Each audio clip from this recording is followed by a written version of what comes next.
ರಾಜ್ಯ ಸರ್ಕಾರ ಗೃಹಲಕ್ಷ್ಮಿ ಯೋಜನೆಯಲ್ಲಿ ಹಣ ಪಡಿತಾ ಇದ್ದಂತಹ ಗೃಹಲಕ್ಷ್ಮಿಯರಿಗೆ ಸರ್ಕಾರದ ವತಿಯಿಂದಲೇ ಪರ್ಸನಲ್ ಲೋನ್ ಕೊಡ್ಲಿಕ್ಕೆ ಮುಂದಾಗಿದೆ. ಹಣವನ್ನ ನೇರವಾಗಿ ಅವರ ಅಕೌಂಟ್ಗೆ ವರ್ಗಾವಣೆ ಮಾಡ್ತೀವಿ.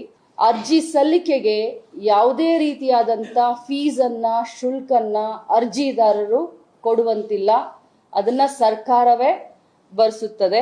ಹೌದು, ಸರ್ಕಾರ ಮಹಿಳೆಯರಿಗೆ 3 ಲಕ್ಷ ಹಣವನ್ನ ಕೊಡಲು ಆನ್ಲೈನ್ ಅರ್ಜಿಯನ್ನ ಆರಂಭಿಸಿದ್ದು, ತಪ್ಪದೆ ಮುಂದಿನ ತಿಂಗಳು 11ನೇ ತಾರೀಕಿನೊಳಗೆ ಅರ್ಜಿಯನ್ನ ಹಾಕಿ. ನಿಮ್ಮ ಹತ್ರ ration card, Aadhaar card, 2 photo, bank account details ಈಗಲೇ ರೆಡಿ ಇದ್ದು ನೀವು ಗೃಹಲಕ್ಷ್ಮಿ ಹಣವನ್ನ ಪಡಿತಾ ಇದ್ರೆ ಖಂಡಿತವಾಗ್ಲೂ ಸರ್ಕಾರದಿಂದ ಉಚಿತವಾಗಿ ನಿಮ್ಮ ಬ್ಯಾಂಕ್ ಖಾತೆಗೆ 3 ಲಕ್ಷ ಹಣ ಬರುತ್ತೆ. ಸ್ನೇಹಿತರೆ, ನಿಮ್ಗೇನಾದ್ರೂ ಈ ಹಣದ ಅನಿವಾರ್ಯತೆ ಬಹಳಷ್ಟು ಇತ್ತು ಅಂದ್ರೆ ಹೆಲ್ಪ್ ಅಂತ ಕಾಮೆಂಟ್ ಮಾಡಿ ಪ್ರತಿಯೊಬ್ಬ ಮಹಿಳೆಯರಿಗೂ ಈ ವಿಡಿಯೋವನ್ನ ಶೇರ್ ಮಾಡಿ. ನೀವು ಇದೇ ತಕ್ಷಣ ಅರ್ಜಿನ ಹಾಕೊಳ್ತೀರಾ ಅಂದ್ರೆ ನನ್ನ ಪೇಜ್ ಬಯೋದಲ್ಲಿ ಡೈರೆಕ್ಟ್ ಆಗಿ ಲಿಂಕ್ ಹಾಕಿದೀನಿ, ಕ್ಲಿಕ್ ಮಾಡಿ. ಇಲ್ಲಿ ಸರ್ಚ್ ಆಪ್ಷನ್ ಅಲ್ಲಿ ಸರಿಯಾಗಿ ಲೋನ್ ಅಂತ ಟೈಪ್ ಮಾಡಿದ್ರೆ ಮೊದಲ ಒಂದು ಆರ್ಟಿಕಲ್ ಬರುತ್ತೆ, ಕ್ಲಿಕ್ ಮಾಡ್ಕೊಂಡು ಹಾಗೆ ಸ್ವಲ್ಪ ಸ್ಕ್ರಾಲ್ ಮಾಡಿ. ಇಲ್ಲಿ ನೋಡಿ ಗವರ್ಮೆಂಟ್ ಲೋನ್ ಆನ್ಲೈನ್ ಅಪ್ಲಿಕೇಶನ್ ಅಂತ ಇರುತ್ತೆ, ಕ್ಲಿಕ್ ಮಾಡಿ ಅರ್ಜಿಯನ್ನ ಸರಿಯಾಗಿ ಭರ್ತಿ ಮಾಡಿ ಸಬ್ಮಿಟ್ ಮಾಡಿದ್ರೆ 15 ದಿನದ ಒಳಗೆ ನಿಮ್ಮ ಬ್ಯಾಂಕ್ ಖಾತೆಗೆ 3 ಲಕ್ಷದಷ್ಟು ಹಣ ಸರ್ಕಾರದಿಂದ ಉಚಿತವಾಗಿ ಬರುತ್ತೆ.